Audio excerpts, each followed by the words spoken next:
passe au deuxième orateur, professeur Wiber, qui va nous parler d'innovation et nous expliquer que c'est dans le partage, l'échange de nos problématiques avec d'autres disciplines, d'autres compétences que l'on innove.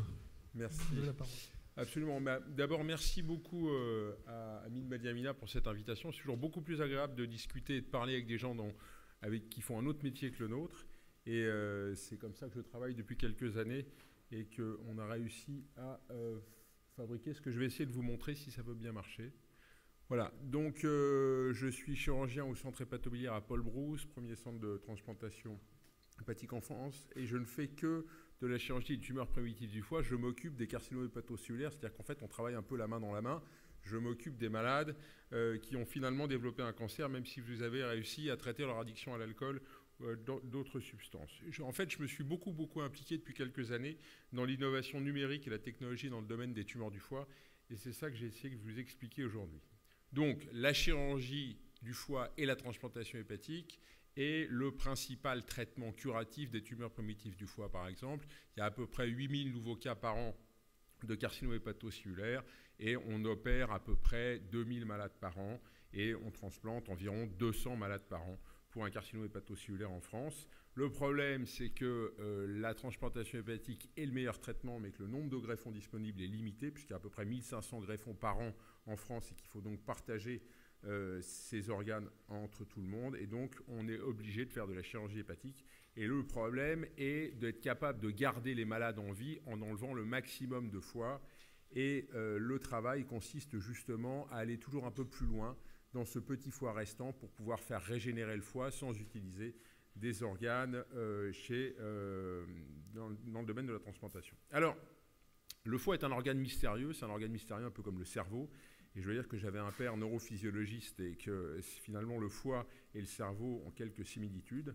Et en fait, ce qui est intéressant, c'est que le foie est un organe et une structure fractale. Et ça, je crois qu'il faut que vous compreniez ça pour introduire un peu le sujet. C'est-à-dire que le foie est un brocoli.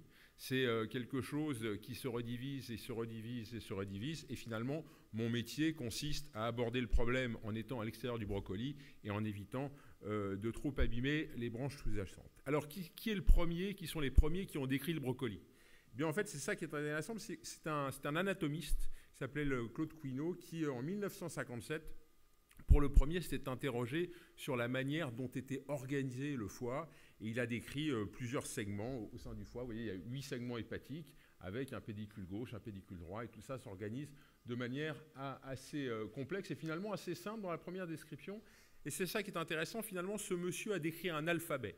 Il a décrit un alphabet qui a permis ensuite à un chirurgien, Henri Bismuth, qui est le monsieur qui a développé le centre dans lequel je travaille aujourd'hui, de finalement utiliser cet alphabet pour faire les premiers mots, ce que j'appelle le syllabique. Il est passé justement hépatectomie droite, hépatectomie gauche, mais en restant dans cette vision assez simpliste des choses, qui consistait à avoir le foie uniquement comme 8 segments avec une anatomie très standardisée. Et en effet, pendant de très nombreuses années, et on fait toujours ça évidemment, on fait de la chirurgie hépatique en considérant Quinault, en considérant cette anatomie modale, cet alphabet qui a été décrit maintenant il y a de très nombreuses années. Et comme je le disais, le métier de chirurgien hépatique, ça consiste à aborder un organe qui est ça, c'est-à-dire que je suis à l'extérieur ici au niveau des feuilles, et il faut que je rentre dans cet organe-là en essayant de préserver dessous l'organisation du foie. Et donc mon métier consiste à évidemment avoir en tête comment est organisé le foie sous-jacent, sinon je vais blesser la totalité de l'arbre, parce que finalement, qu'est-ce que c'est que le foie ? Eh bien, c'est un arbre. Donc, pourquoi on fait ça et pourquoi on peut faire ça ? C'est évidemment parce que le foie régénère. Le foie régénère, et c'est tout le mystère de cet organe qui, depuis de nombreuses années, nous fait rêver et nous fait travailler, c'est que ce petit segment-là, vous voyez, le segment 4 et le segment 1, sont capables, après 2 hépatectomies, de devenir ce segment 4 et ce segment 1-là, c'est-à-dire qu'on est passé, on a doublé, voire triplé le volume de foie. Et donc, l'idée, c'est d'aller toujours plus loin pour essayer de comprendre comment on peut partir en laissant un tout petit morceau de foie, parce que si dans le tout petit morceau de foie que vous laissez, il n'y a pas de tumeur, eh bien, vous allez guérir votre malade sans avoir recours à une transplantation. Alors, la chirurgie hépatique est quand même un sport à risque, puisque vous voyez que ça, c'est la mortalité en France de la chirurgie du foie, et que même si on dit que globalement, elle est de 2%, on parle de mortalité hospitalière, mais dès qu'on commence à s'intéresser un peu à de la mortalité à plus long terme, on passe à 5%. Et lorsqu'on parle d'hépatectomie majeure, c'est-à-dire c'est les hépatectomies qui sont justement celles dont je vous ai parlé, là on rentre à 7%. Donc on arrive à des taux de mortalité à 3 mois qui sont de l'ordre de 7%. Pour information, la transplantation hépatique est de l'ordre de 9% de mortalité à 3 mois. Donc on a quelque chose qui finalement se rapproche un petit peu et c'est pourtant le seul traitement des tumeurs du foie, que ce soit la chirurgie ou la transplantation hépatique. Alors les malades meurent de quoi ? Les malades meurent d'insuffisance hépatique. L'insuffisance hépatique, c'est le fait que le petit foie qu'on a laissé n'a pas été capable de régénérer suffisamment pour que le malade survive à cette intervention. Et en fait, c'est quelque chose qu'on détermine par le fait que la bilirubine au 5e jour est supérieure à 50 et que le TP est inférieur à 50. Et si vous êtes dans cette situation-là, eh bien, vous avez 50% de chance de mourir dans les 3 mois. Donc, vous voyez, les chirurgiens, c'est assez simple, 50, 50, 50. Et évidemment, l'objectif est d'éviter de tomber dans ces problématiques-là. Et pour l'instant, la seule manière qu'on a trouvé de pouvoir éviter ce genre de choses, c'est de calculer le volume du foie restant sur des scanners préopératoires en essayant de garder un volume de foie restant qui est supérieur à 0,5% du poids du corps. Alors, pendant très longtemps, on a considéré que le seul problème, c'était les hépatocytes, c'était les cellules du foie. Et plus récemment, on a compris que finalement, ce n'était pas un problème d'hépatocytes, c'était un problème d'hépatocytes qui échangeait avec le reste de l'organisme, en particulier évidemment avec les vaisseaux sanguins. Donc la fonction hépatique est vraiment un problème de surface d'échange entre le foie et le sang.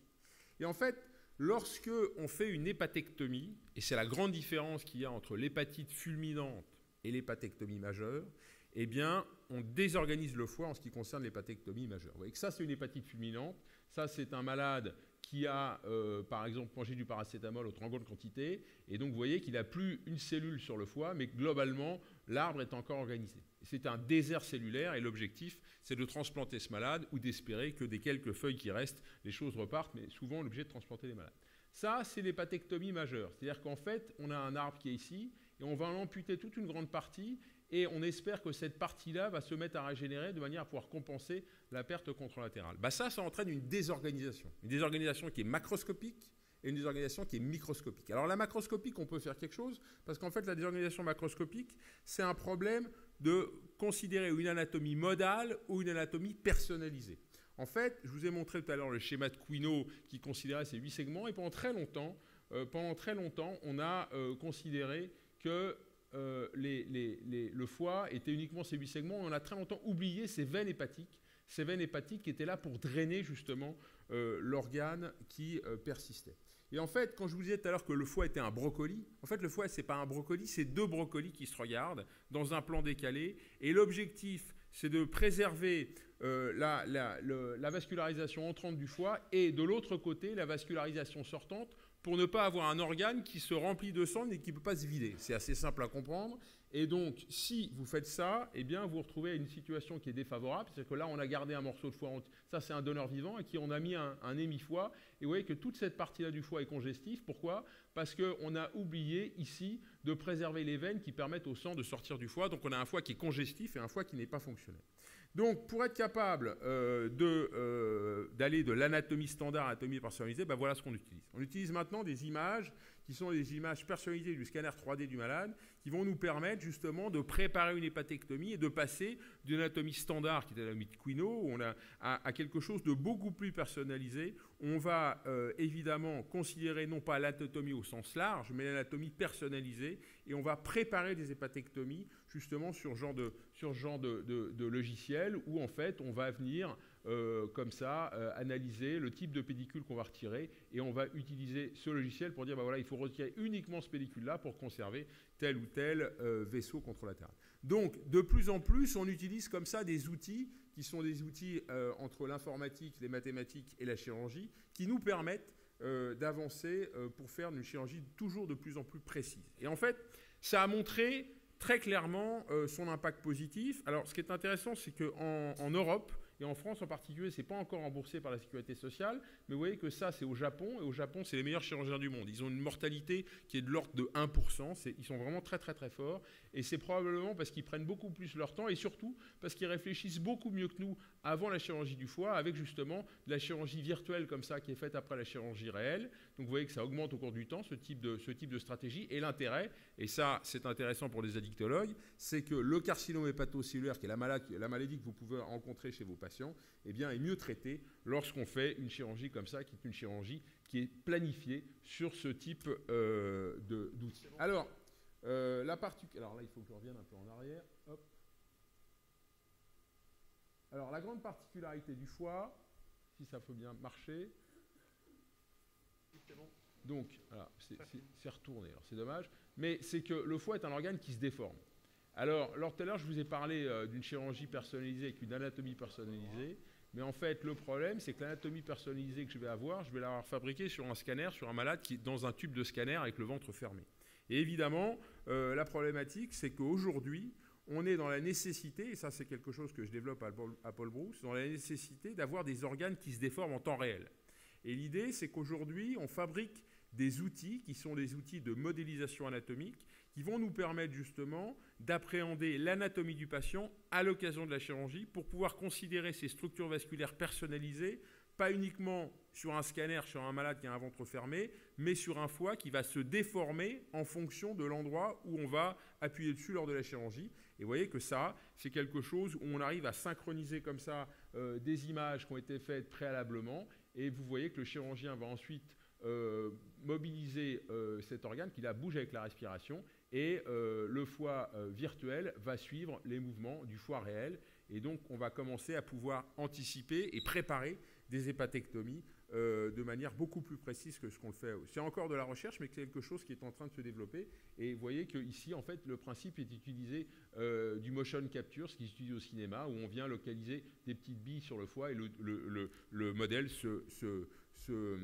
synchronise complètement automatiquement. Donc ça, c'est ce qu'on fait pas après-demain, c'est ce qu'on fait demain. C'est vraiment quelque chose qui, à mon avis, d'ici 2-3 ans, sera tout à fait utilisable en pratique courante. Alors, je vous ai parlé des organisations macroscopiques. Et il y a une autre organisation qui est une organisation microscopique. Et ça, on n'y peut rien. C'est que quand le foie régénère, eh bien, le foie régénère avec finalement un problème de régénération hépatocytaire qui est asynchrone par rapport à la régénération endothéliale. C'est-à-dire que les hépatocytes régénèrent beaucoup, très vite, mais l'endothélium qui doit accompagner les hépatocytes ne régénère que secondairement, ce qui fait qu'il y a une phase pendant laquelle le foie est finalement plein d'hépatocytes, mais que ces hépatocytes sont non associés à un endothélium vasculaire, ce qui fait qu'on a un foie qui est congestif pendant J1 à J3, et c'est dans cette situation-là que les malades vont mourir d'hépatectomie si on ne prévient pas cette situation. Alors pour prévenir cette situation, en fait, moi j'ai inventé un anneau, qui est un anneau qui se met autour de la veine porte, justement pour protéger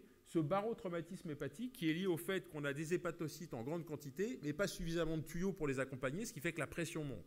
Et donc, cet outil que j'ai développé à Paul Brousse, qui est actuellement évalué dans le cadre d'un essai clinique, et donc là, on a fait 6 patients chez qui on a laissé l'anneau uniquement le temps de la chirurgie pour vérifier qu'il était capable de s'ouvrir. Vous voyez que cet anneau, en fait, il se met autour de la veine porte, et puis il se gonfle pour pouvoir sténoser partiellement la veine porte. Et l'avantage, c'est qu'évidemment, on peut l'enlever sans avoir à réopérer les malades. Pourquoi ? Parce que cet anneau peut se retirer de l'extérieur en gonflant l'anneau. Alors, j'ai fait exactement vendredi dernier le premier malade chez qui j'ai laissé l'anneau pendant 48 heures, et à 48 heures, j'ai retiré l'anneau en tirant dessus. C'est-à-dire que j'étais un tout petit peu angoissé au moment où j'ai tiré l'anneau, et ça s'est parfaitement bien passé, et la veine porte ne s'est pas déchirée, et le malade va très très bien. Donc, c'est quelque chose qu'on est en train de développer pour justement aller plus loin et essayer de traiter cette désorganisation microscopique qui a comme conséquence un foie qui souffre de manière pneumatique, si j'ose dire, pendant les quelques jours post-opératoires. Alors, pour essayer de comprendre comment on était capable d'optimiser cette modulation portale, eh bien, c'était extraordinairement compliqué parce qu'il fallait intégrer le volume du foie restant, l'intensité de la sténose et la durée de la sténose. Alors, comme je vous le disais, j'avais un père qui faisait de la neurophysiologie. Et en 1971, il faisait de la neurophysiologie, et finalement, c'était aussi compliqué que la chirurgie hépatique, puisqu'il a été obligé d'aller voir des mathématiciens pour faire de la modélisation, c'est-à-dire pour mettre sur le papier la vision de la physiopathologie qu'il avait, et de comparer des modèles mathématiques qui produisait cette vision physiopathologique à des expériences qu'il réalisait chez l'animal. Et j'ai fait exactement la même chose, en fait, plusieurs années plus tard, dans le domaine du foie. J'ai été voir des gens qui font des mathématiques à l'INRIA, et je leur ai dit, écoutez les gars, ce qu'on va faire, c'est qu'on va faire de la simulation in silico multi-échelle de l'hémodynamique per- et post-hépatectomie. On a pris des dizaines de cochons, et on a analysé ce qui se passait entre ce que l'on pensait, c'est-à-dire qu'on a transcrit en modèle mathématique notre vision physiopathologique du fonctionnement hépatique, et on a comparé les résultats de ces modèles au réel, c'est-à-dire qu'on a regardé, on a mesuré, et on a comme ça affiné les modèles qui permettaient de prédire l'hémodynamique, et c'est ça qui est intéressant, changer notre vision, puisque souvent on pensait des choses qui ne se vérifiaient pas dans la réalité, et que par itération successive, on a été comme ça capable d'améliorer les modèles mathématiques et d'améliorer aussi la compréhension du système. Donc on a fait ça en 2 dimensions, et là maintenant on fait même ça en 3 dimensions, puisque ça c'est des travaux que j'ai fait récemment avec les gens de l'INRIA, où on analyse les écoulements dans le flux des veines hépatiques en fonction de l'orientation des veines. Et comme le fonctionnement hépatique est éminemment dépendant de sa vascularisation et qui est éminemment dépendant de la position du foie dans l'espace, c'est très important d'être capable de mesurer et d'analyser comment les vaisseaux vont se positionner, puisqu'on sait que de ces vaisseaux vont dépendre finalement la fonction du foie. Et alors la suite, c'est ça. La suite, c'est d'être capable en péropératoire et d'être capable même en préopératoire d'analyser comment le foie va se déformer. Et ça, c'est les travaux qu'on fait avec l'INRIA à Paris et à Strasbourg, avec un monsieur qui s'appelle Stéphane Cotin. Et en fait, ça, c'est un modèle de foie virtuel qui se déforme. Et l'idée, c'est d'intégrer dans ce modèle de foie virtuel qui se déforme, eh bien, les modélisations mathématiques dont je vous ai parlé tout à l'heure. C'est-à-dire qu'on va intégrer la fonction du foie, on va intégrer le mouvement dans les vaisseaux, et on sera comme ça capable, je l'espère, dans quelques années, de faire ce genre de choses-là. Alors ça, ça vient pas de chez moi, ça vient de l'Université de Toronto, où vous voyez qu'avec des outils de VR qu'on utilise de plus en plus, et moi je fais beaucoup de joujou avec ce genre de gadgets, eh bien, on est capable comme ça d'analyser l'anatomie. Alors là, c'est évidemment une anatomie qui est personnalisée, mais qui ne se modifie pas en fonction des outils qu'on va utiliser dessus. Eh bien, mon objectif, d'ici quelques années, c'est justement d'utiliser ce modèle de foie qui se déforme et de pouvoir préparer, de pouvoir anticiper le type d'hépatectomie qu'on va faire, non seulement au plan anatomique en utilisant ce genre d'outils, mais aussi au plan fonctionnel, puisque en fonction de l'endroit où on a coupé, en fonction de la manière dont on a désorganisé ou pas le foie d'un point de vue veineux, on va être capable d'avoir des idées sur l'organisation du foie au terme de l'hépatectomie. Donc voilà, c'était pour vous montrer que finalement, la chirurgie du foie, eh bien, on est passé de l'alphabet à la poésie, si j'ose dire. On est passé finalement d'un chirurgien qui s'appelait Henri Bismuth, qui a travaillé avec un anatomiste et qui a écrit l'alphabet, et qui a écrit le syllabique, PA, PA, MEA, MA, et donc il a fait des mots avec tout ça. Et en fait, ces mots, qu'on a continué à les utiliser. Et moi, en particulier, je travaille de plus en plus fréquemment avec des gens qui ne font plus du tout de l'anatomie, mais qui font des mathématiques. Et vous voyez, cette jeune femme, Mireille Dion-Clémentel et Stéphane Cotin, sont tous les deux mathématiciens. Je travaille très fréquemment avec eux et de plus en plus. Et l'idée, c'était d'avoir des yeux neufs, des gens qui n'avaient pas de dogme, parce que le problème de la chirurgie, c'est probablement vrai aussi en psychiatrie, c'est qu'on est pétri de dogmes, on est certain de choses qui sont apprises par les personnes qui étaient là avant nous, et souvent qui reposent sur pas grand-chose, avec beaucoup d'imagination et en imprégnant le présent du futur et pas l'inverse. Et le problème de mon métier, c'est que souvent, on a tendance à imprégner l'inverse, c'est-à-dire le présent du futur. Et l'idée, c'était de réunir tous ces gens. Et cette réunion, elle a lieu tous les ans dans un truc que j'ai organisé qui s'appelle le Week-end d'innovation chirurgicale. Dans ce week-end, il y a une dizaine de chirurgiens, une dizaine de mathématiciens et quelques boîtes pour nous accompagner. Et vous voyez que ça, c'est financé par le fonds de la FHF, Illumins, l'Université Paris-Saclay, l'Institut Mines Télécom et évidemment la CHBT. Voilà, j'espère que je vous ai démontré que les chirurgiens ne sont plus uniquement des gens qui coupent des morceaux de viande, mais des gens qui travaillent avec des mathématiciens qui font des choses très très compliquées. Je vous remercie.